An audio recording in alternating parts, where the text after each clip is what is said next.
Donc voilà, donc Bezrat Hashem, Moadim et Simcha, on va essayer Bezrat Hashem aujourd'hui de terminer le Daf Lamed Tet et de faire Bessiata Dishmaya, le Daf même. Très bien, donc nous en étions, hop, Mechila, je mets en place, voilà.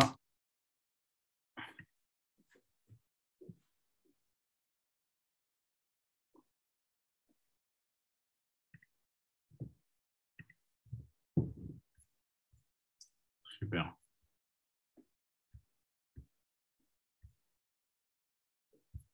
Donc voilà, donc c'est bon, je peux démarrer. Donc Bezrat Hashem, voilà, on démarre. Donc voilà, donc là on en était à Daf Lamed Tet Amoud Bet, Tnan Hatam, donc c'est un petit peu vers la fin de la première moitié du Hamoud, la fin de la première moitié du Hamoud. Tnan Hatam. Il y a une Mishnah là-bas, donc c'est une Mishnah dans Masechet Bechorot. Et on va voir un petit peu, donc on est toujours un petit peu sur le Inyan de savoir quelle est la priorité. Est-ce qu'on donne priorité au Yiboum ou à la Khalitsa? Donc on avait vu un petit peu la priorité dans les frères, qu'on donnait priorité aux grands frères.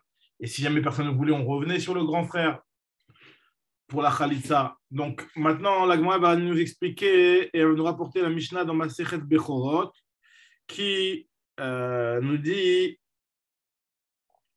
Mitzvah Yiboum Kodemet le Mitzvah Khalitsa. La Mitzvah de Yiboum, elle est prioritaire sur la Mitzvah de Khalitsa. C'est-à-dire que d'abord, on va donner la priorité à la Mitzvah de Yiboum. Barishona, ça c'était au départ. Shayum Mitkavnim Leshem Mitzvah. Arshav, Shayum Mitkavnim Leshem Mitzvah, Amou Mitzvah Khalitsa Kodemet le Mitzvah Yiboum. Maintenant, de nos jours, ça c'était avant. Maintenant, de nos jours où ils ne le font pas les Shem Mitzvah, ils le font pour des raisons un petit peu qui ne sont pas la mitzvah en soi, donc pour des raisons extérieures. Donc là, nous dit la Mishnah qu'on a donné la priorité à la mitzvah de Khalitsa et on laisse et on propose en premier lieu de faire la Khalitsa. Maintenant,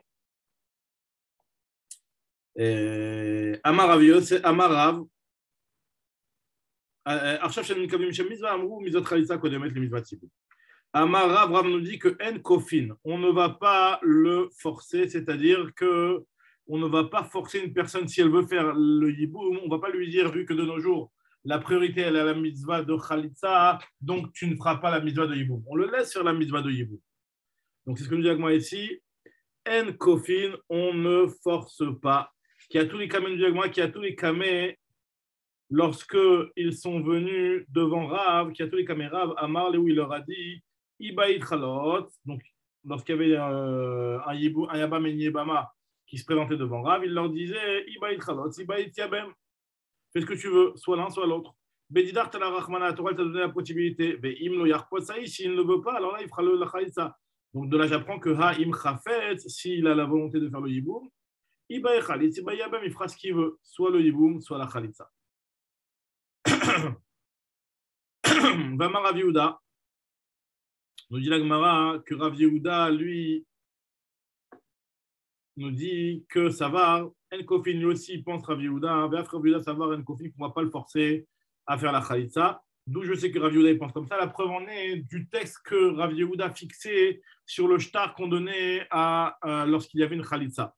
Mais des Atkin, Rav Yehuda, Begita, des Khalitsa, le but du fait que Rav Yehuda, il a institué sur le guet de la Khalitsa qu'il soit écrit les choses suivantes. Er plonit, voici comment une telle, bat plonit, la fille d'un tel, akrevat, yad ploni et bama, elle s'est approchée d'un tel, son yabam, kadman al bedina devant le beddin, veishtomodinu, et on a vérifié des achoua des mitna me abaninu, que c'était le frère par le père, ve'amri le, et on lui a dit, itzavit le yabem, si jamais tu veux faire le yiboum, yabem, fais-le. Donc on voit qu'il lui proposait de faire le yiboum.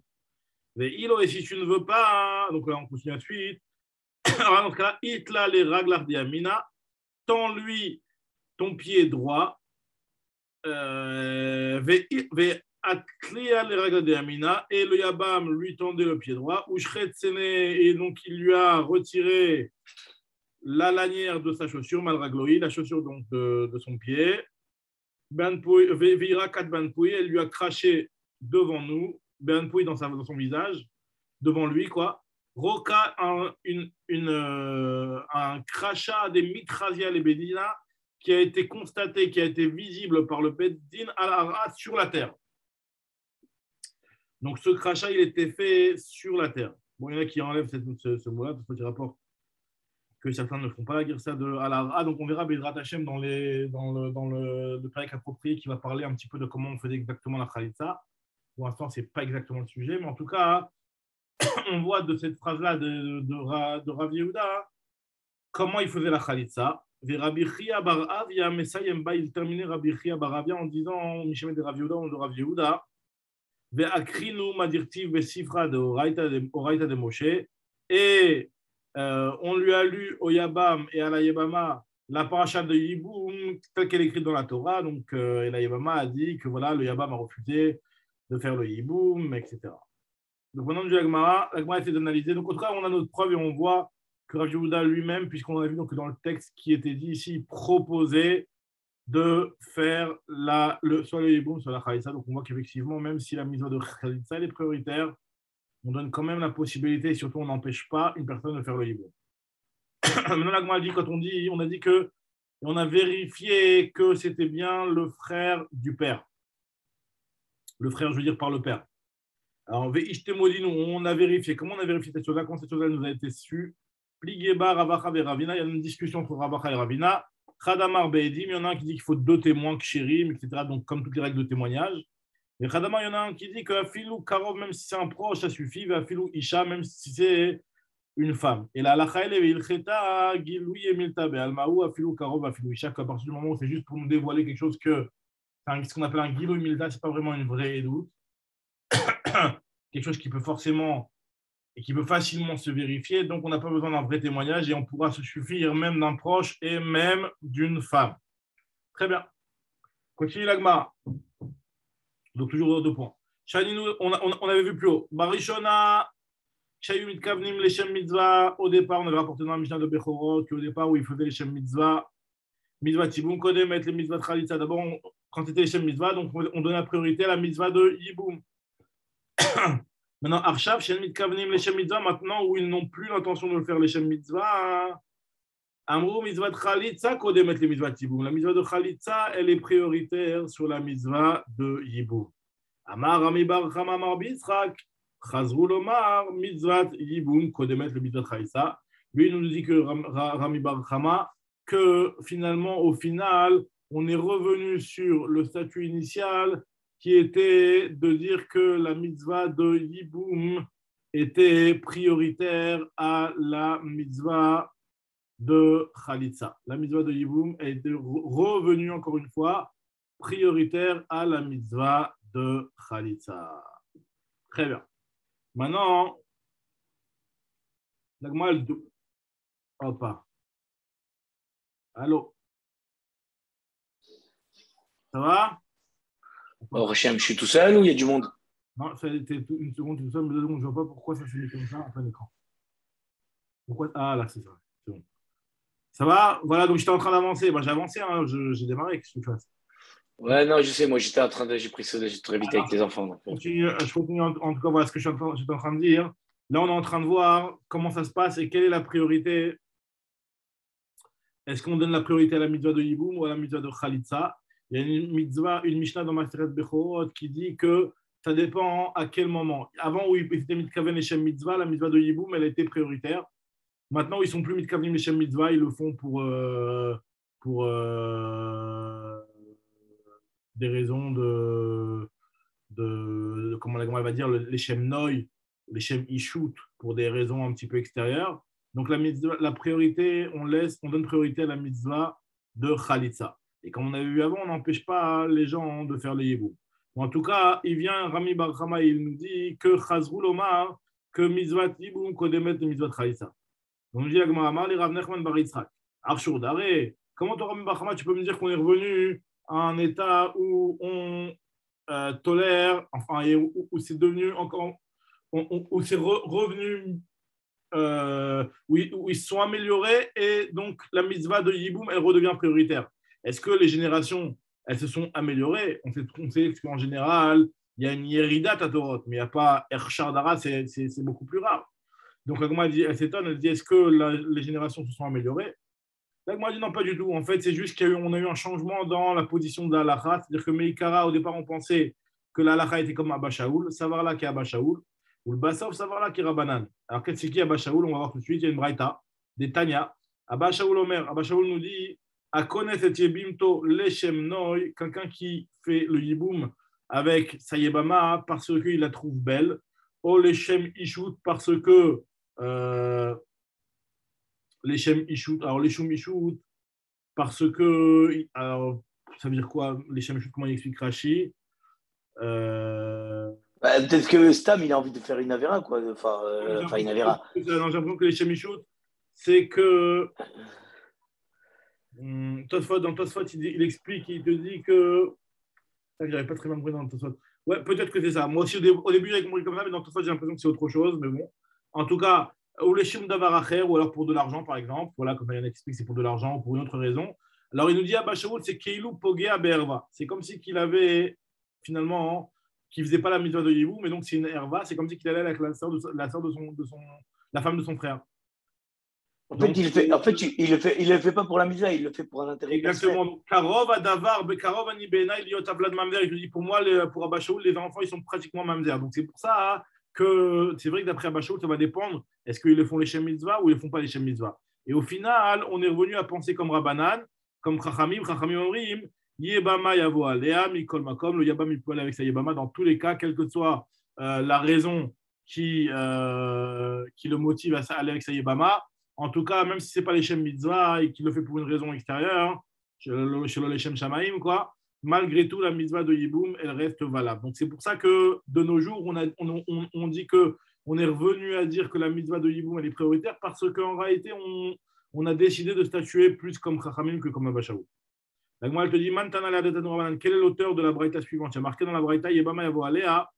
Donc, ça, c'est une braïta intéressante. Il y a marqué dans la braïta, Yebama Yavo Alea.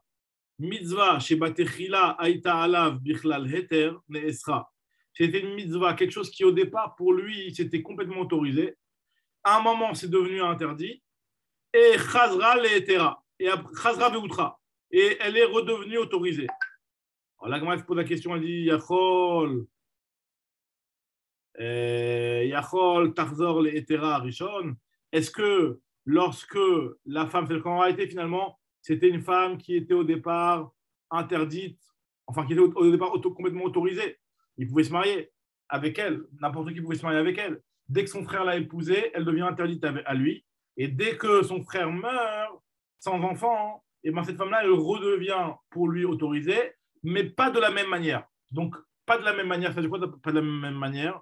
Alors, la Gemara, au début, elle comprend que sous-entendu que jusqu'à maintenant, avant que son frère se marie avec elle, il avait le droit de se marier avec elle pour n'importe quelle raison. Les Shem Noy, les Shem Ishut, les Shem Mamon, tout ce que tu veux. Et en fait, dès qu'il y a eu son frère se marie avec elle, elle devient interdite. Et quand elle va redevenir autorisée, elle ne va pas redevenir autorisée complètement comme ce qui était autorisé au départ. C'est ce que dit la Gemara ici. Donc, a priori, ça va comme Abba Shaoul, ce que la Gemara essaie de proposer. Talmud Lomar, Yabama Yavo Alea, Mitzvah. Alors, on dit la Gemara, Mantana, quel est l'auteur? Amaravis Rabba dit, mais Abba Shaoul, c'est Abba Shaoul qui est l'auteur de cette braïta-là. Et la braïta, il faut la comprendre de la façon suivante. Vachika Amar, Yabama Yavo Alea, il y a marqué dans le Passouk que le Yabam ira avec elle, mitzvah. Ça veut dire que du fait il y a marqué, il ira avec elle et il fera le yiboum, mitzvah. Donc il y a une mitzvah de faire le yiboum, c'est-à-dire que mitzvah, chez Batechila, au départ, Aïta ala Bichlal Eter, au départ, elle était complètement autorisée, il pouvait se marier avec elle. Ratsa Leshem Noy comme ça, Ratsa Leshem Ishut comme ça. Si vous voulez se marier avec elle pour la beauté, etc., il n'y avait aucun problème, il pouvait se marier avec elle pour n'importe quelle raison. Après, dès que son frère il s'est marié avec elle, Nesra, elle est devenue interdite à lui. Après, dès que son frère il est mort, Chazra Veutra, elle est redevenue autorisée, mais par contre, pas complètement comme ce qui était au départ. Yachol, Tarzor, l'Etera, Rishon, Talmud Omar, Yebama, Yavo, Alea, les mitzvahs, seulement les mitzvahs, dans le cas où il fait les shem mitzvahs. Donc, Agma dit qu'a priori, ça va comme Abba Shaoul. Rava, il te dit non, pas du tout. Rava Amar, Afilou, Tema, Rabbanan, je peux très bien dire que ça va comme Rabbanan. Mais Achikama, c'est comme ça qu'il faut comprendre la Braïta. Il y a marqué. Comme ça, il faut comprendre les paroles du Tana. Quand il te dit Yebama Yavo Alea mitzvah, ok, il y a une mitzvah de faire le yibou. Chez Batrila, au départ, avant que son frère se marie avec elle, elle était complètement autorisée. Aïta Bichlal Eter, il pouvait se marier avec elle. Ratsa les Konsa, Ratsa et no Konsa. Ratsa Konsa, Ratsa et no Konsa. Si vous voulez, il se marier avec elle. Si vous voulez, il ne se marie pas avec elle. Maintenant, après, dès que son frère il s'est marié avec elle, Nesra, elle devient interdite. Maintenant, après Chazra Veutra, dès que son frère meurt sans enfant, elle redevient autorisée grâce à la mitzvah de Yiboum.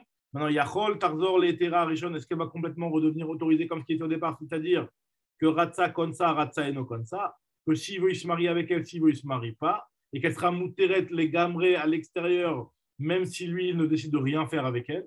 Alors, la Gemara, elle s'étonne, avant de terminer la Braïta, la Gemara, elle s'étonne, elle te dit, c'est-à-dire quoi, Ratsa et no Konsa, s'il veut, il ne se marie pas avec elle. Ah, Gidabé, la Yébama, elle est reliée, elle est rattachée par la Zika avec ce type-là. Donc, c'est clair qu'elle ne peut pas être libérée. J'ai aucune avamina qu'elle soit libérée à l'extérieur sans rien. Et pourquoi ça lui pose problème de dire que quand il dit comme ça, c'est Khalitsa?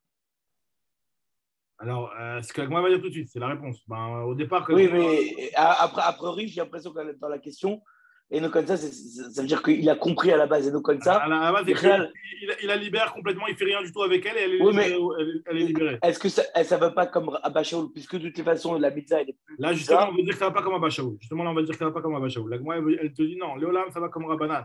Et le pshat de la Braïta, il est comme ça, que Ratsa Enokonsa, c'est quoi le pshat? Veha Aguidabe, elle est pourtant rattachée avec lui. Birdé, Tipo, qu'est-ce qu'elle peut sortir librement, Birdé, gratuitement, sans rien faire? Réponse de la Gemara, elle a Emma, Ratsa, Konsa, Ratsa, Choletzla. Soit s'il veut, il lui fait le hiboum, soit s'il veut, il lui fait la Khalitsa. Et donc, Talmud Lomar, Yebama Yavo Alea, mitzvah. C'est-à-dire qu'il a la mitzvah de hiboum qui est préférable à la mitzvah de Khalitsa. Donc, c'est ce que la Gemara, elle se disait au départ. Oui, mais c'est la réponse qui fait que ça ne va pas d'après Abba Shaul. Mais si tu considères que mais si tu considères la question, tu peux dire bah, c'est Abba Shaul. C'est Enokonsa, c'est la mise la Braïta d'une première façon qui était aucun rapport. D'après Abba Shaul, on avait lu la Braïta très clairement d'une première façon qui était aucun rapport. Est-ce qu'elle revient les Terra Rishon? On dit qu'elle ne revient pas les Terra Rishon, qui peut se marier avec elle, les Shem Noy ou les Shem Davaracher. Ça, c'était la première version d'après Abba Shaul. Maintenant, on te dit non, ça va d'après Chachamim. Et en fait, c'est quoi la différence entre le éther qu'il y avait avant qu'elle se marie avec le frère et maintenant qu'il y a la mitzvah de Yiboum? C'est que là, maintenant, il y a la mitzvah de Yiboum qui est prioritaire, alors qu'avant, il n'y avait rien de il n'y avait aucune mitzvah particulière qui l'obligeait à se marier avec elle. Attends, d'après Abba Shaul, alors, moi j'avais compris qu'Abba Shaul elle devait interdite en tant qu'Eshet-Achiv. Même s'il n'y a pas de Yiboum, il ne peut plus se marier avec elle, Eshet-Achiv. Dès qu'il y a la mitzvah de Yiboum, non, la mitzvah de Yiboum, c'est autorisé. Maintenant, Abba Shaul, il te dit que pour moi, si quelqu'un ne le fait pas les Shem Mitzvah, c'est presque comme si il allait avec Eshet-Achiv. C'est pas vraiment le Eshet-Achiv, mais c'était presque. Non, ça veut dire que moi, comme ça, je comprends. Peut-être je comprends mal, mais qu'on voulait interpréter la Mishnah comme Abba Shaul en disant voilà, Enokonsa, Ratsa Enokonsa, il est pas. Ah non, parce que sinon, c'était pas Ratsa. Il ne veut pas la. Il va bien, on continue. Regarde ce que dit Agma. Alors, Agma continue, elle te dit que pour te prouver que la Braïta, elle est comme le Pshat de Rava, elle va te rapporter une deuxième partie de la Braïta qui parle d'un autre sujet complètement, mais un petit peu avec le même moule de raisonnement. C'est-à-dire qu'au départ, il y avait quelque chose qui, avant la mitzvah, était complètement autorisé. Bien la mitzvah, il va être interdit à un moment, et après, il va, après la mitzvah, redevenir autorisé, mais avec une petite différence. Alors, regarde, c'est quoi le cas? Je dis Agma et Marécha, regarde le début de la Braïta. Donc, qu'est-ce qui est marqué dans le début de la Braïta? Là-bas, on parle de la mitzvah pour les Kohanim de manger les restes de la mincha. On sait que lorsqu'il y a une mincha, le Kohen, il faisait la kmitza, et après les restes de la mincha, le Kohen l'a mangé, d'accord? Il y a marqué Anoteret Mimena, Yochlu, Aaron, Ubanav, etc. Dans la Torah, il y a marqué dans la suite du pasuk là-bas, Matzot Teachel Bemakom Kadosh. Ces mots-là, a priori, sont en plus, on ne comprend pas exactement ce qu'ils veulent nous apprendre, puisqu'on sait très bien que les Kohanim, ils mangeaient la mincha. Alors, nous dit Agma, on apprend de là que c'est une mitzvah, qu'en fait, finalement, il y a une mitzvah de manger les shiaré à mincha. Alors, comment elle fait le raisonnement d'Agma? Alors, daf même, on commence le daf. Nous dit Agma, chez Batrila, au départ, Aïta Alav, Bichlal, Eter. Au départ, c'était complètement autorisé pour un Kohen.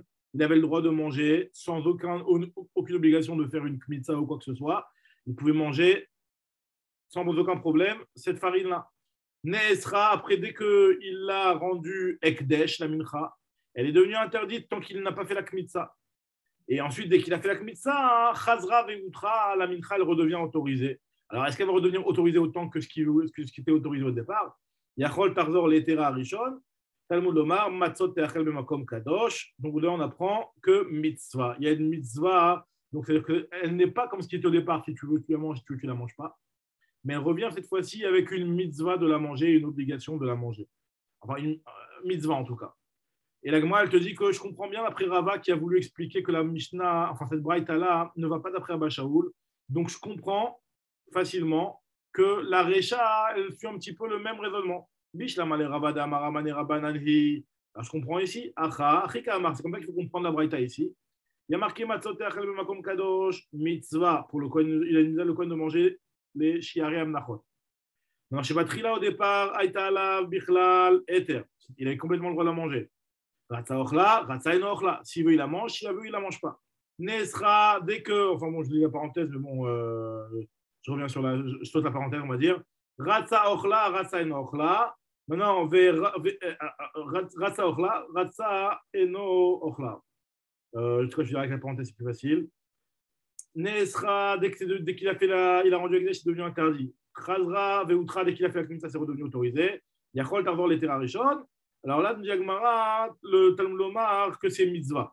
Ratsa, Ochla, Ratsa, Eno Ochla. L'Agmara s'étonne, elle te dit quoi? S'il veut, il la mange, s'il veut, il la mange pas. Ratsa, Eno Ochla, Ve'actif. Comment c'est possible qu'il ne la mange pas? Pourtant, il y a marqué Atem, Ve'achlu Otam, Asher Kupar Baem. Dans le passage, il y a marqué que les Kohanim, la kapara ne sera obtenue que lorsqu'ils mangeront la mincha, ve'achlu otam, ils mangeront à chaque coup par bahem, ce qui va permettre la kapara. Mais la med, de là on apprend chaque Kohanim ochlim, ve'abalim mitkaprim. De là on apprend que les Kohanim, ils mangent, et les Baalim, ils ont la kapara.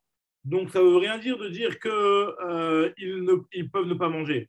Et là, ce qu'on apprend de là, que ratsa hu ochla, s'il veut, c'est lui qui la mange, le Kohen qui a fait lui-même la mincha, la kmitza. Ou alors, Ratsa Kohen Acher Ochla. Ou alors, s'il veut, il la laisse à un autre Kohen. Talmud Lomar, Matzot Teachel B'makom Kadosh, mitzvah. Que les Khatrila, la mitzvah, elle revient au Kohen qui a fait la kmitza et que les Khatrila, c'est lui qui doit la manger par un autre Kohen. Donc finalement, ça suit un petit peu le même modèle que ce que Rava il avait expliqué par rapport à l'histoire de Yiboum. Maintenant, la Gemara dit, mais par contre, si on dit que c'était Abba Shaul, donc là, le raisonnement, il est complètement autre. Et là, les Rav Yitzhak Barav Dimi de Amar Abba Shaouli, qui a dit que c'est Abba Shaul. On dit la Gemara, Hacha Maitre Gavneika.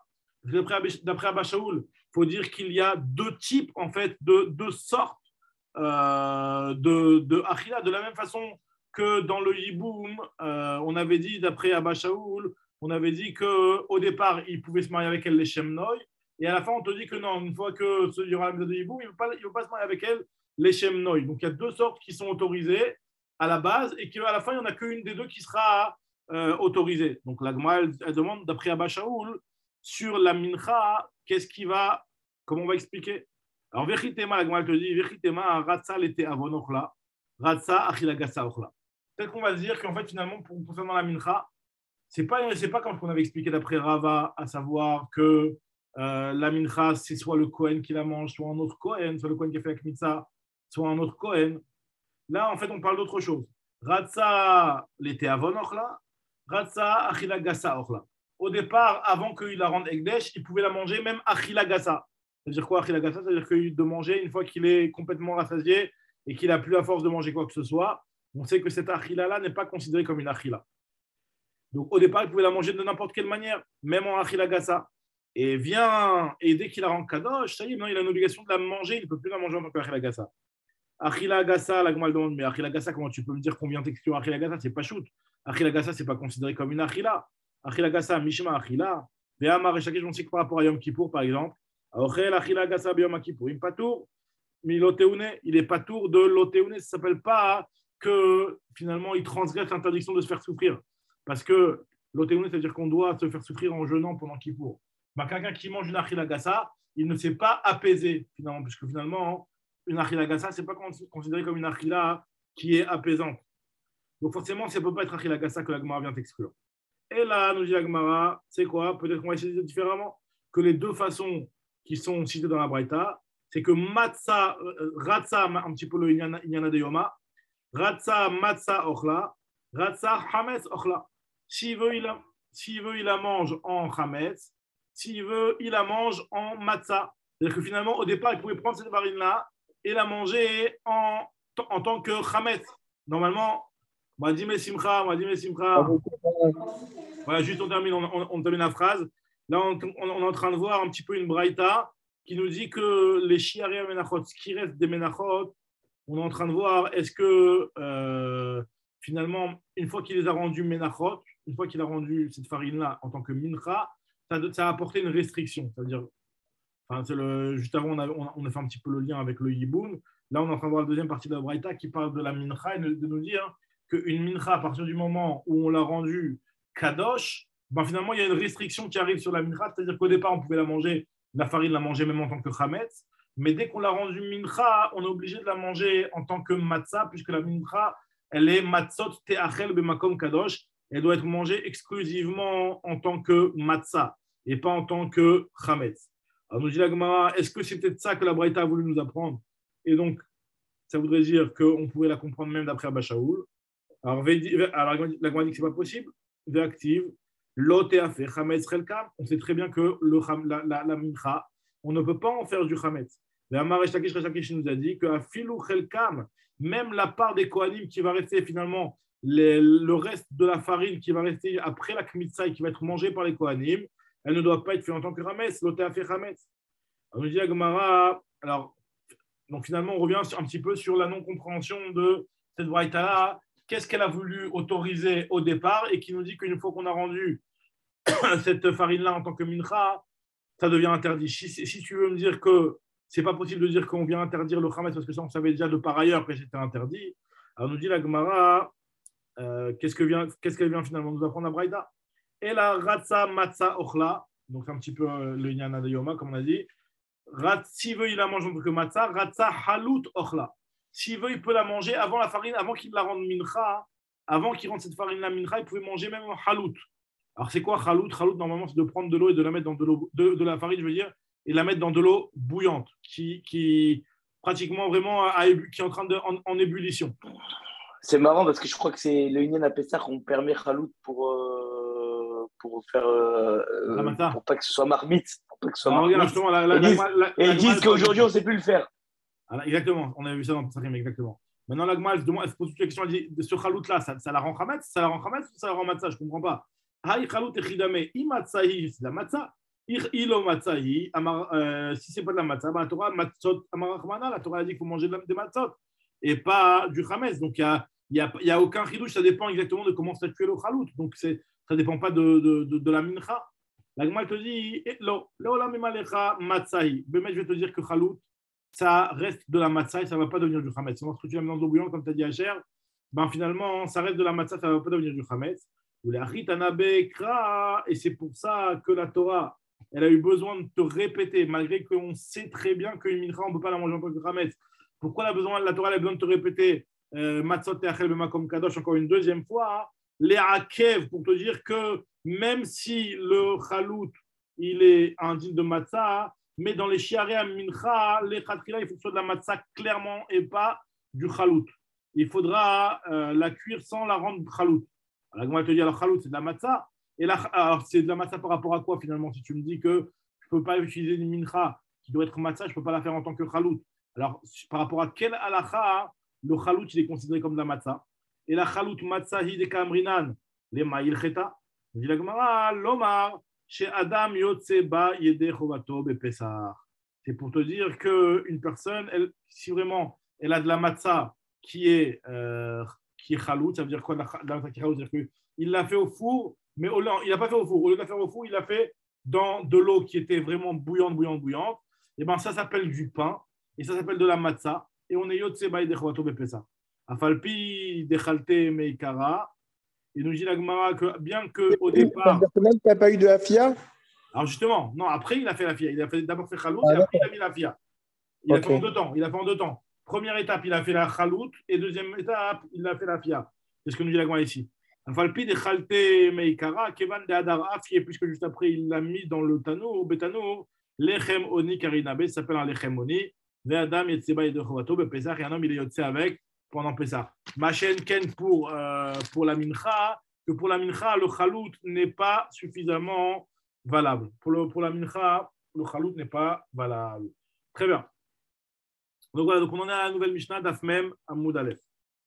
Là maintenant, on va voir un petit peu les règles de l'héritage qu'un Yabam va bénéficier du fait d'avoir fait le Yiboum. Et en fait, finalement, les héritages que celui qui fait la Khalitsa ne bénéficiera pas. Et on va voir qu'il y a même certains cas où même s'il fait Yiboum, il ne bénéficiera pas d'héritage. Puisque finalement, il ne va pas avoir un statut encore mieux que ce qu'avait un frère, comme on va voir juste après. Alors, la Mishnah va expliquer. Acholet c'est Yibim, celui qui fait la Khalitsa de sa Yibama. Alors, nous dit la Mishnah que Areu Kechad Mina Achim Lenachala. Il va être, lui, comme un des frères. Alors, la Gemara va tout de suite expliquer. Encore, on aurait pu avoir une avamina qui soit moins qu'un des frères. Donc, même si, finalement, en faisant la Khalitsa, maintenant, il n'a pas fait le Yiboum, malgré tout, dans l'héritage du frère, il aura une part comme les autres frères. On aurait peut-être pu croire, la Gemara va dire, on aurait peut-être pu croire que du fait qu'il a fait la Khalitsa et pas le Yiboum, on va lui mettre un knas. Et on va lui enlever sa part de l'héritage du frère, comme ça la Gemara va expliquer. Mais en tout cas, si jamais il y a un père, ça veut dire que le père du frère qui est mort, le père il est encore vivant. Alors nous dit la Gemara, Nechassim Shelav, tout revient au père. On sait très bien, et comme ça la Gemara va expliquer, que dans les règles d'héritage, avant d'aller vers les frères, l'héritage il remonte vers le père. Si le père il est vivant, c'est lui qui hérite avant que les frères héritent. D'accord? L'héritage il va plus vers le père que vers les frères. Bien entendu, l'héritage en priorité il va vers les enfants. S'il n'y a pas d'enfant, il remonte vers le père avant d'aller vers les frères. Si jamais il n'y a pas de père, alors là, il ira vers les frères. Maintenant, à connaître cet Yibimto, celui qui fait le Yiboum, cette fois-ci, c'est pas qu'il a fait la Khalitsa, mais il fait le Yiboum. Alors là, Zacha Benechassim Shelachiv. C'est lui qui aura les biens de son frère. Alors là, dans la vie de Tanakama, c'est a priori, même s'il y a le père, et que normalement c'est le père qui hérite, apparemment le frère, le fait qu'il lui a fait le Yiboum, il rentre un petit peu à la place du frère et donc il récupère le patrimoine de ce frère qui vient de remplacer. C'est très curieux, je trouve. Je trouve ça très curieux parce que ça veut dire que la Khalitsa, on est en train de dire que ça coupe le lien de fraternité. Et alors que c'est son. Voilà. Pourquoi ça coupe? Là. Parce que... Allô? Ouais, Mechila, j'ai touché la caméra, ça a sauté, c'est pas grave. On va ranger ça. Hop là, excusez-moi. Je suis là. Qu'est-ce qui se passe? Voilà. En gros, on donne priorité à celui qui, en fait, voilà, on court-circuite le père, qui normalement aurait dû récupérer les sous là, de l'héritage, parce que au final, le Yiboum, il donne une force supplémentaire. Pas la Khalitsa. Le Yiboum, pas la Khalitsa, exactement. Ouais.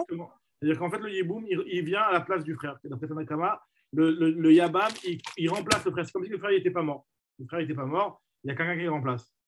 Maintenant, Rabbi Yehuda, il n'est pas d'accord avec ça. Rabbi Yehuda, lui, te dit que s'il y a un père, eh ben, l'argent, il reviendra vers le père. On est juste en train de dire que si jamais il y a des frères, c'est lui qui va l'avoir. Alors, ce que nous dit c'est ce que nous dit la Mishnah ici. Rabbi Yehuda Omer, Benkar ou Benkar, im yesham ava nechatzim shelav. Si jamais il y a un père, ben, les biens reviennent vers le père. Très bien. Alors, maintenant, on dit l'Agma dit, elle revient sur le premier dit qu'on a dit aussi que celui qui a fait la Khalitsa, il ne perd pas sa part dans les biens du frère. L'Agma dit que c'est pas chouk, pshita. L'Agma te dit, on aurait peut-être pu se dire que Khalitsa bim kom yiboum. On aurait peut-être pu se dire que la Khalitsa, elle est à la place du yiboum, et bim kom yiboum kaima, benishkol kulu nirse. Et que peut-être que lui, il prendra tous les biens. L'Agma dit, attends, je ne comprends pas. Tu es en train de me dire que parce qu'il a fait la Khalitsa, il va avoir plus de parts que les autres. Kamash Malan que non. L'Agma te dit, dans ce cas-là, le Lachon, il n'est pas très clair dans la Mishnah. Si finalement tu es en train de dire que la Mishnah vient de dire qu'il a moins de parts que ce que tu as pu penser, le lachon qui aurait dû être employé, c'est Eno Ela qui est Echad Min Achim. Il n'est que comme un des frères et pas plus. Alors, c'est pas ça qu'on est en train de dire. On est en train de dire que malgré tout, il est au moins comme un des frères. Donc, au contraire, on est en train de lui donner une part de plus que ce qu'on aurait pu penser. Et la Sakat Techamian de la Gemara, au Il ve Afsede mi Yiboum Liknese. On aurait peut-être pu penser que comme il a fait perdre la mitzvah de Yiboum, donc on aurait peut-être pu lui donner un knas à ce type qui a fait la Khalitsa et lui faire perdre la part qu'il a dans les biens de son frère, Kamash Mahan qui ne la perd pas. Maintenant, on avait dit que Im Yesham Av, qui a un père, c'est le père qui hérite. De Amar Mar Av Kodem Lekol Yotze Yerecho. Le père, il est avant tous les frères. Yotze Yerecho, c'est-à-dire que les enfants du père, le père, c'est lui qui va hériter avant ses enfants, c'est-à-dire avant les frères du mort, quoi. Si jamais il y a un type qui meurt, c'est le père qui va hériter avant les enfants du père, donc avant les frères du mort. Continue la Gemara, connaît cette Tibimto, on avait dit dans la Mishnah que celui qui s'est marié avec les Yébama, donc lui, il va tout avoir. Maïtama, Yakum al-Shemachiv, Amarachamana. La vie de Tanakama, c'est parce que lui, il remplace le frère. C'est lui qui a le Shemachiv. Ve'arekam. Rabbi Yehuda, il te dit non. C'est, si jamais le père il est vivant, c'est le père qui va hériter. Alors, nous dit la Gemara, Maroula, la halakha qui Rabbi Yehuda, la halakha est comme Rabbi Yehuda. Vechenama Rabbi Yitzhak Nafra, la halakha qui Rabbi Yehuda. Ve'amaroula vitima Rabbi Yitzhak Nafra, Maïtama de Rabbi Yehuda. Quelle est la raison de Rabbi Yehuda? Tirtiv, ve'aya ha-bechor asher teled. Il y a marqué que, comment c'est marqué dans la suite du passouk? Ve'aya ha-bechor asher teled, yakum al-shem achiv amet, ve'lo yimacheh shemo mi-Israël. C'est le bechor qui lui va venir et qui va remplacer son frère. Donc, c'est-à-dire qu'il sera en fait comme un bechor. Je crois comme un bechor, il aura une part en plus, mais c'est seulement s'il n'y a pas de père. S'il y a un père et que le père il est encore vivant, ben le bechor il n'a pas de pishnaïm parce que le bechor il a de pishnaïm qu'après la mort du père. De la même façon que le bechor n'aura rien du vivant du père, il n'aura rien celui-là non plus du vivant du père. Donc moi je te dis dans ce cas-là, ima bechor notel pishnaïm la'achar mitat av, af hay notel pishnaïm la'achar mitat av.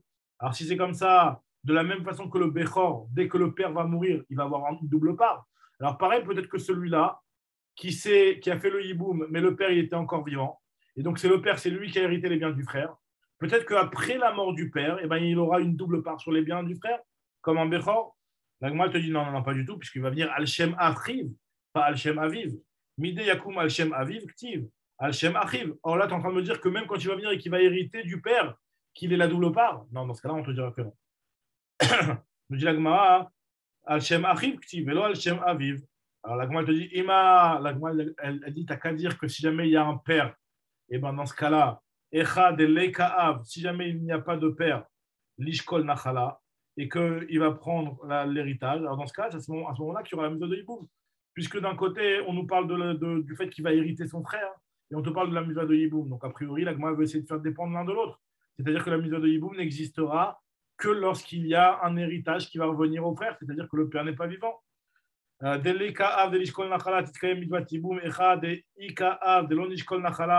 Lorsqu'il y a le père et qu'il ne peut pas prendre l'héritage, il ne devrait pas y avoir la mitzvah de Yiboum. La Gemara te dit pas du tout. Est-ce que le Yiboum dépend de la Nachala? Le Yiboum et la Nachala, ce sont deux choses différentes. Midé Yiboum ben Nachala, Talarachamana. La Torah n'a pas fait dépendre du tout le Yiboum de l'héritage. Yiboum mais Yavme, il fera le Yiboum et s'il y a un héritage, il le prend. Et s'il n'y a pas d'héritage, il ne le prendra pas. Yativ Rabchanina Kara Kamed Rabbi Yenai. Donc Rabbi Chanina Kara, il était assis devant Rabbi Yenai, il disait que la halakha est comme Rabbi Yehuda. Que la halakha est comme Rabbi Yehuda, c'est-à-dire que c'est le père qui va hériter, même si le frère il a fait le yiboum. Mais Kamar halakha qui Rabbi Yehuda. Amarle lui a dit pour Kare Karayach le bara. En halakha qui Rabbi Yehuda tane. En halakha qui Rabbi Yehuda. Je dis va enseigner cet enseignement extérieur, c'est faux ce que tu viens de dire. Parce qu'en fait, ce qu'il faut dire, c'est que la halakha n'est pas comme Rabbi Yehuda. La Gemara dit, je ne comprends pas. Pourquoi la halakha n'est pas comme Rabbi Yehuda? Parce qu'il y a Chachamim qui sont en désaccord avec lui. Et il y a Chil Verabim, halakha ki Rabim. Quand tu as kamé de Rav Nachman, en halakha ki Rabbi Yehuda. Amarle la keman, comme qui la halakha est alors? Comme Rabbanan. Pas besoin de me le préciser. Si la halakha est comme Rabbanan, tu n'as pas besoin de me le dire. Il y a Chil Verabim, halakha ki Rabim. Et la keman qui Rabbanan, Pshita, il y a Chil Verabim, halakha ki Rabim. Amarle lui a dit Asmeye, alors quoi? Alors j'enlève cet enseignement sur lequel, cet enseignement que j'ai reçu qui me dit que la halakha n'est pas comme Rabbi Yehuda, mais comme Chachamim, pas besoin de le préciser ça. La Gemara dit non, précise-le, garde-le. Si cet enseignement tu l'as, parmi tes enseignements, c'est qu'il a un intérêt. Et c'est quoi l'intérêt de me dire que la halakha n'est pas comme Rabbi Yehuda, sachant que je le sais très bien que la halakha n'est pas comme Rabbi Yehuda, vu que c'est un yachid face à un rabbim. Donc ce qu'il faut préciser, c'est quand la halakha, au contraire, elle est comme Rabbi Yehuda, il faut le préciser. Mais si la halakha n'est pas comme Rabbi Yehuda, il ne faut pas le préciser. Donc, la Gemara, quand même, garde-le. Amarle, lo. At, en réalité, à la base, at, halakha, halakha, tneya. Au départ, ce qu'on t'avait enseigné, c'était que la halakha, elle était comme Rabbi Yehuda. Ou mukshehu de ikshelecha. Et donc, après, tu t'es posé la question et tu t'es demandé comment ça fait qu'on fait la halakha comme Rabbi Yehuda alors qu'il y a Rabbanan qui sont le rabbim, il y a les rabbim halakha qui est rabbim. Ve'afarta, et donc tu as inversé. Et au lieu d'enseigner parmi tes enseignements que la halakha est comme Rabbi Yehuda, tu as transformé ça et tu as enseigné que en halakha qui Rabbi Yehuda. Ou le maïda afarta, shapir afarta. Et ce que tu as inversé, tu l'as bien inversé. Donc finalement, on garde cette inversion, puisque finalement, on garde cet enseignement pour ne pas que tu retombes dans la même erreur d'avoir un enseignement par erreur qui te disent que la halakha est comme Rabbi Yehuda dans ce cas-là, alors que finalement, la halakha, elle est comme le Rabbim, Yachid le Rabbim, halakha qui Rabbim, comme Chachamim, qui disent que finalement, même s'il y a un père, et ben c'est le frère qui hérite. Apparemment, alors je ne sais pas comment la dans le Shulchan Aruch elle est tranchée, mais voilà, donc apparemment, elle a l'air de rester sur ça. Il faudrait vérifier, sachant qu'au départ, on disait que la halakha elle est comme Rabbi Yehuda. Est-ce qu'on est resté sur ça ou pas? Très bien. Alors regardez cette Mishnah-là. Là, on va revenir un petit peu dans la herva et les shnia. C'est une Mishnah qui est très importante, enfin qui est pas compliquée, mais bon, il faut bien s'accrocher la tête. C'est sur la herva et les shnia, et on va voir un petit peu comment ça se passe. On va le lire doucement. Il y a beaucoup de dessins là, dans l'arrière de la Gemara, dans les dessins derrière, il y a beaucoup de dessins sur ça, mais bon, c'est facile en réalité. Acholetz le yebimto, celui qui fait la chalitza de sa yebama. Il a fait chalitza. Donc, le fait d'avoir fait chalitza, c'est finalement comme si il a été marié avec elle et qu'il s'est divorcé d'elle. Donc, ça veut dire que lui, il n'aura pas le droit d'aller après avec la sœur de sa chalitza, comme on en avait déjà parlé plusieurs fois. Acholetz le yebimto, ou asur bikrovotea, vei asura bikrovav. Lui n'a pas le droit d'aller avec les krovotes de la chalitza. Et elle, la chaloutza, n'a pas le droit d'aller avec les krovim du choletz. Pourquoi? Parce que finalement, c'est comme si ils étaient mariés ensemble et qu'ils ont divorcé. Le fait d'avoir fait la chalitza, ça lui fait ces deux interdictions. Lui, il a l'assaut des krovotes et elle est l'assaut de ses krovim à lui. Donc, quand on dit ses krovim, c'est par exemple ses enfants, etc. La Mishnah va donner des exemples. Elle donne des exemples tout de suite. Mais là, je vais allumer la clim ici, parce qu'il est un petit peu chaud.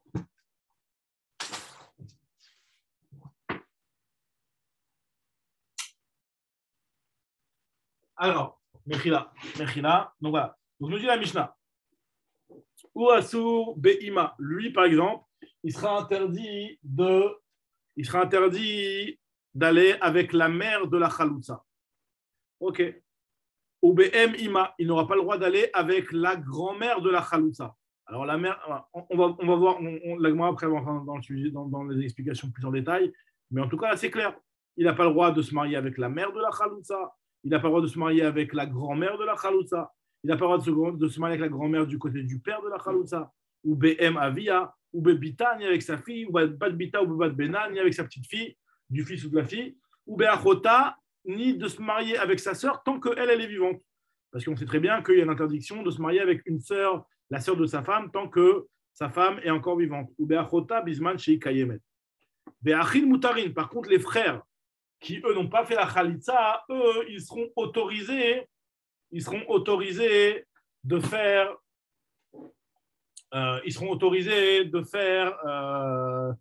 le mechila. Eux, ils seront autorisés de se marier avec les krovim sans aucun problème, puisque eux n'ont pas fait la chalitza, donc eux, ils n'ont aucun lien de parenté avec cette femme-là. D'accord? Cette femme-là, qui, je le rappelle, c'était la femme d'un des frères.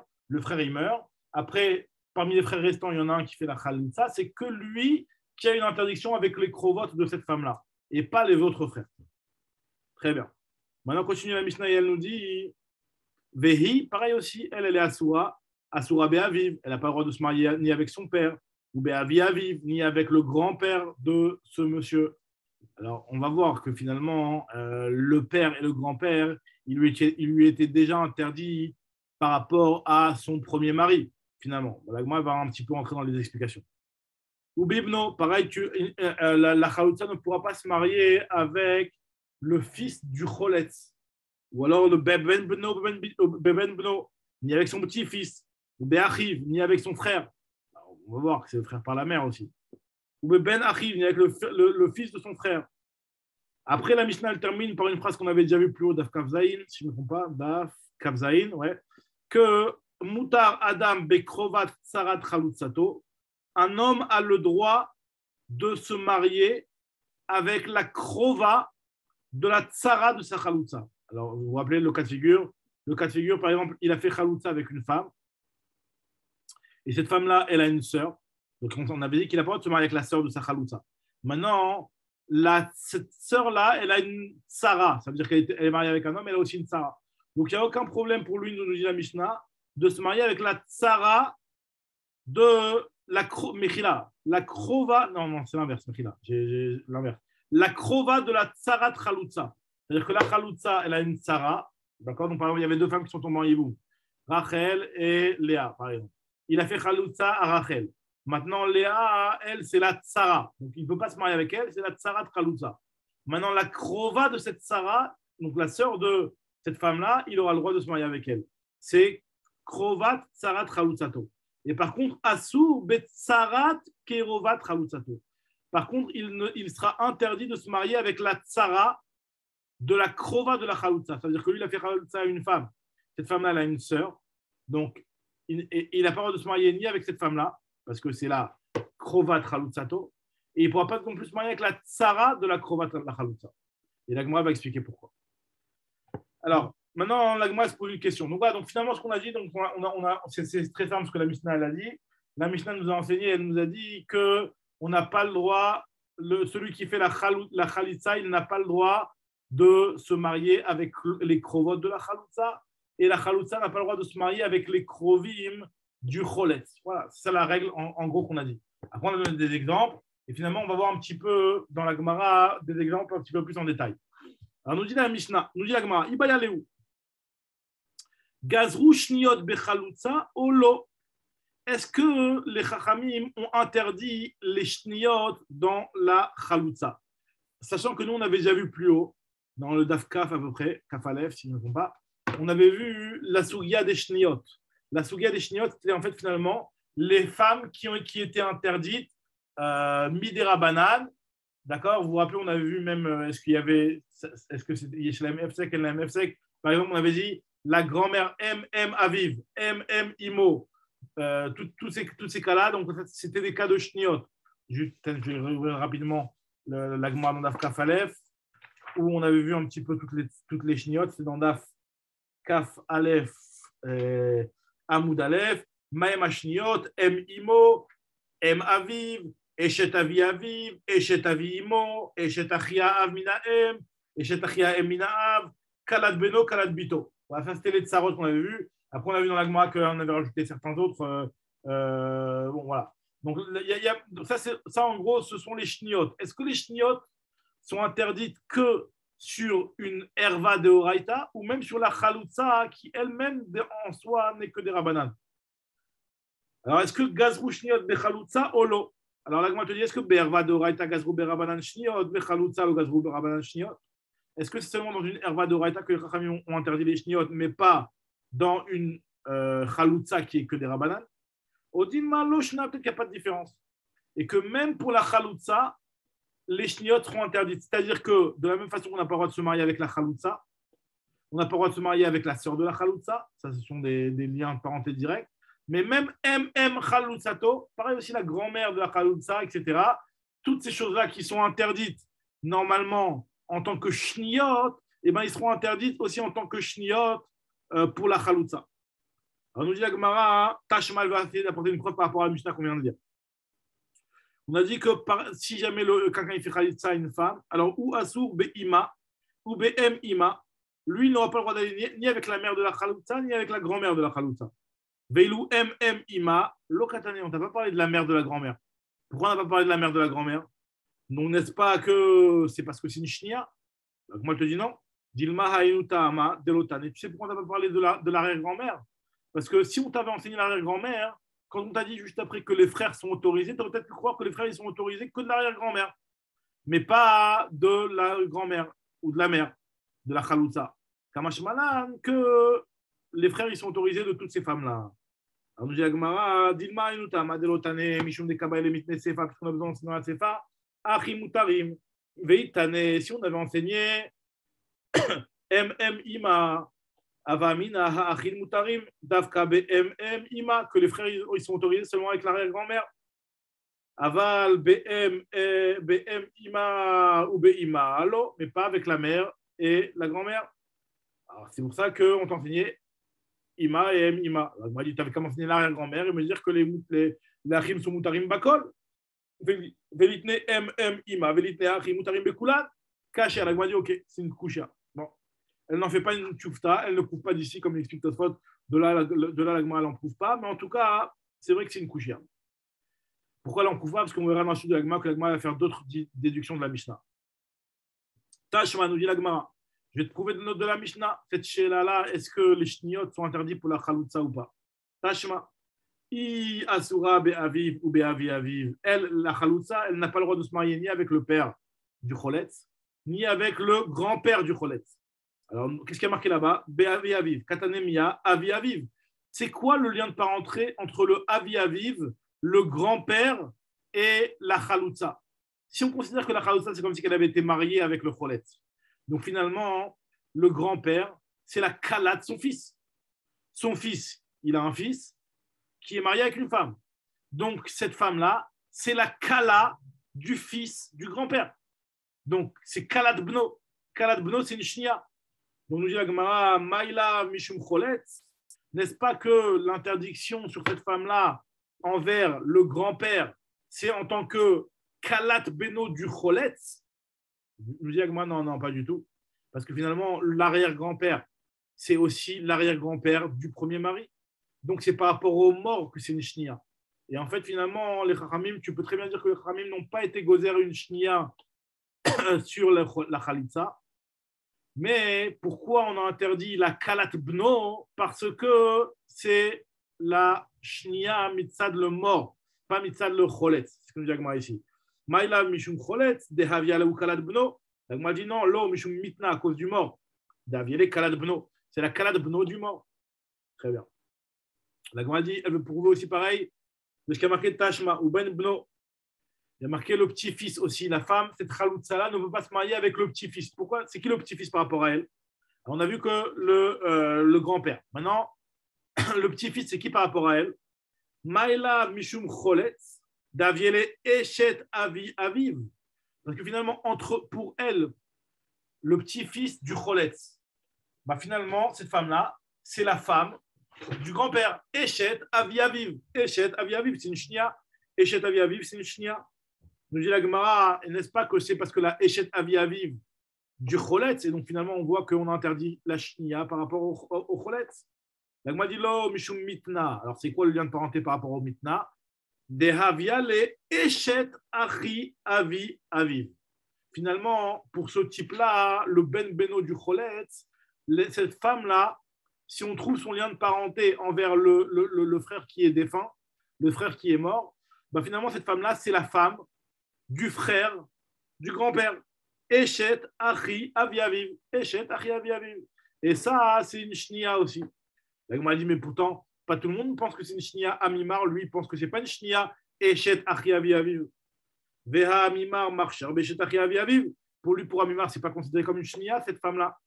On nous dit, Amimar Mukela Bebar Bera de Saba. Lui, Amimar, il expliquera qu'en fait, c'est le petit-fils du grand-père. Qu'en fait, quand on est en train de dire petit-fils, c'est pas le petit-fils du Choletz, mais c'est le petit-fils du grand-père. Et en fait, finalement, c'est le fils du Choletz. Donc, dans ce cas-là, effectivement, on n'arrive pas à Eshet Achi Avi Aviv. Agma dit Iachi Ainu Achiv ou Ben Achiv. Alors, finalement, c'est la même chose que le frère, finalement. Agma dit non, Tana Achiv, il y a Achiv ou Ben Achiv. Donc, le fils du frère, c'est le fils du frère, finalement. Il y a Achiv, mi Achiv Minaav, et Katane Achiv Minahem. C'est deux types de Achim, Achim par le père et Achim par la mère. Très bien. Maintenant, Agma reprend, elle nous dit Tashma. Detane Rabbi Chia, Arba midivre Torah, ve Arba midivre Sofrim. Il y a 4 cas qui sont midivre Torah et il y a 4 cas qui sont midivre Sofrim. Alors, c'est quoi les 4 cas? C'est-à-dire qu'en fait, finalement, dans ce qu'on interdit par rapport au chaloutz, donc quand on dit que la chaloutza, elle n'a pas le droit de se marier avec les krovim du choletz et que le choletz n'a pas le droit de se marier avec les krovot de la chaloutza, il y en a 4 krovim qui sont deoraïta, midivre Torah, ça veut dire qu'en fait finalement que leur issou, il n'est pas interdit seulement par rapport au lien de Khalitsa.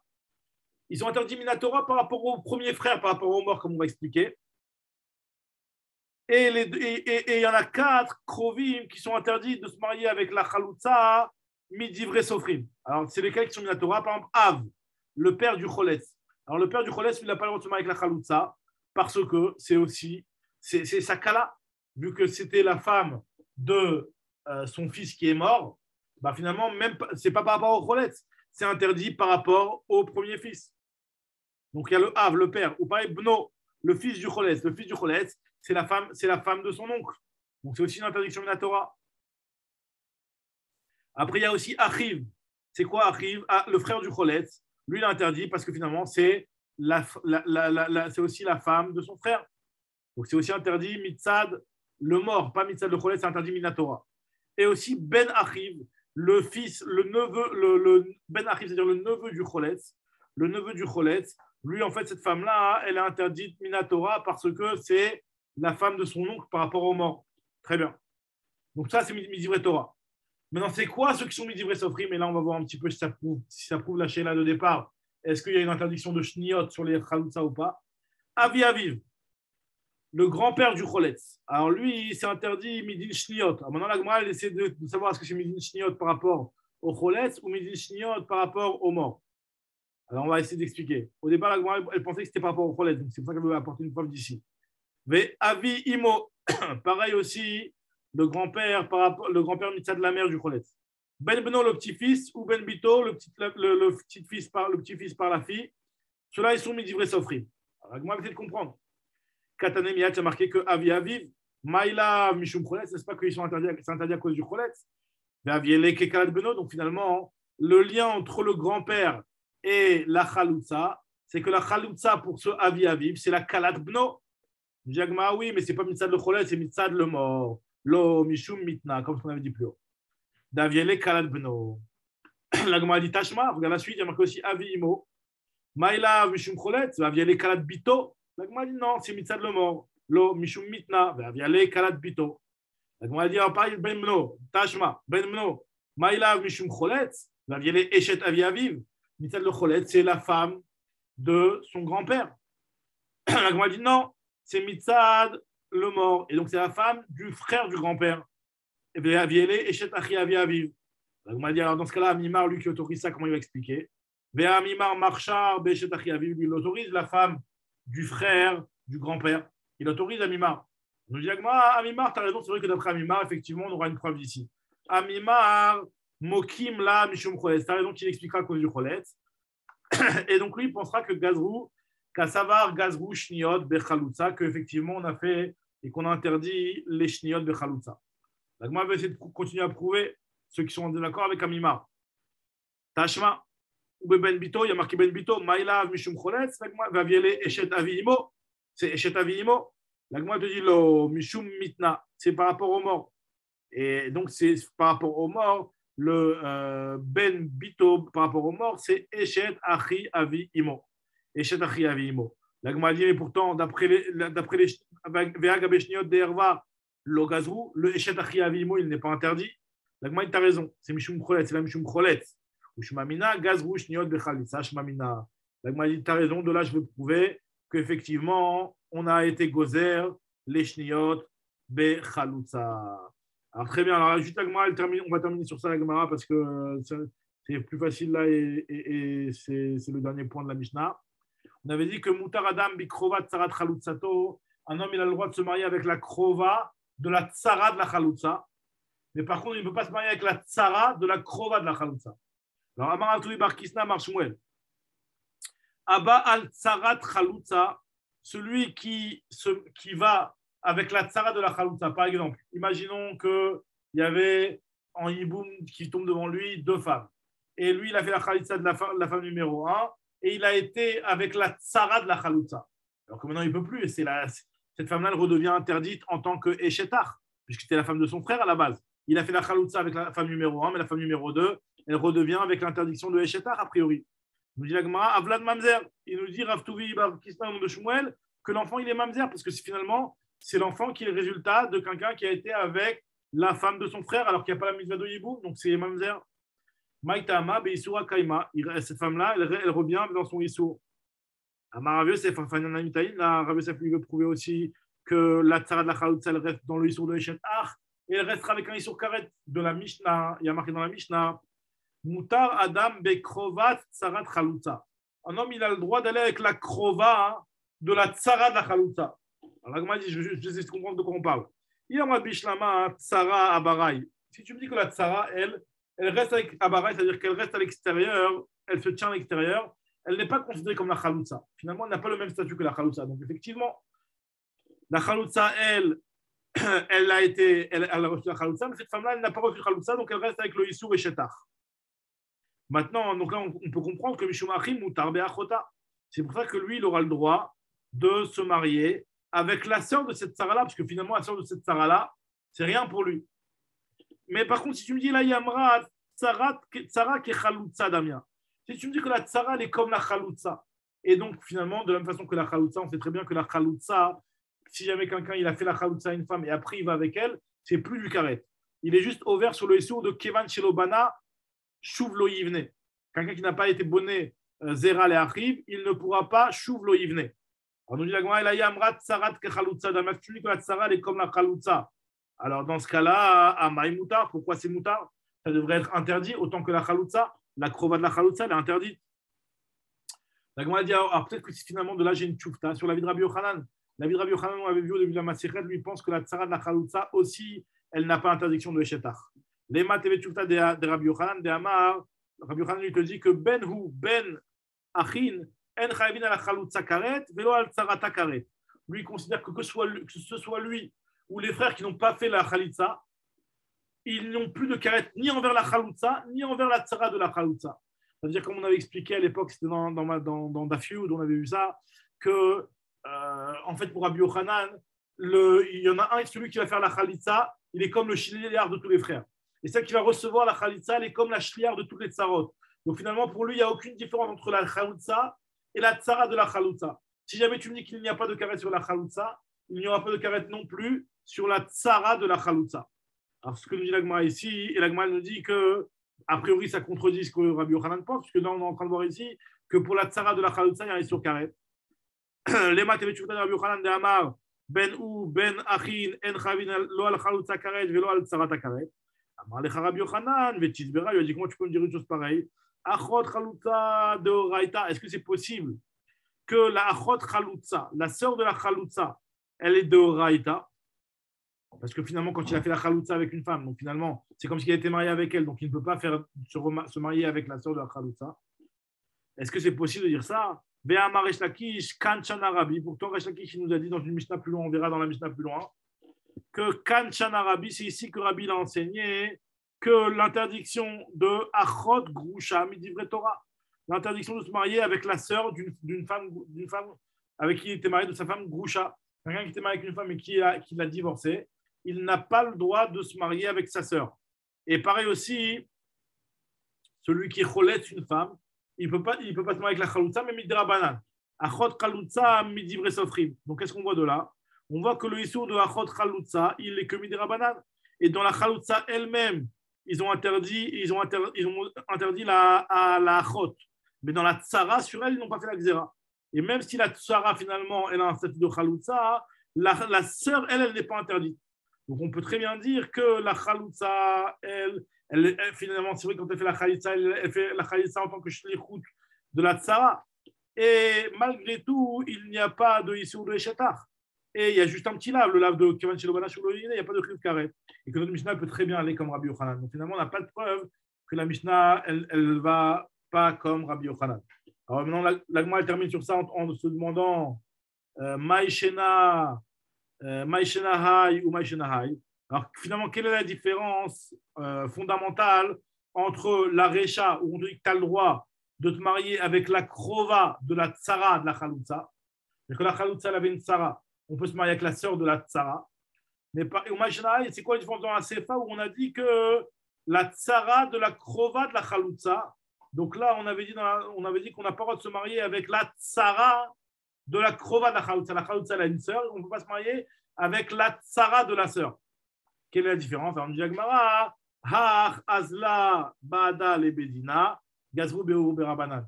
Haïde, Lo Azla Bada Lebedina, Lo Gazru Beur Berabanan. En fait, finalement, c'est un problème de Maritaïm. Parce que la sœur de la Khaloutsa, elle va avec elle au Beddin.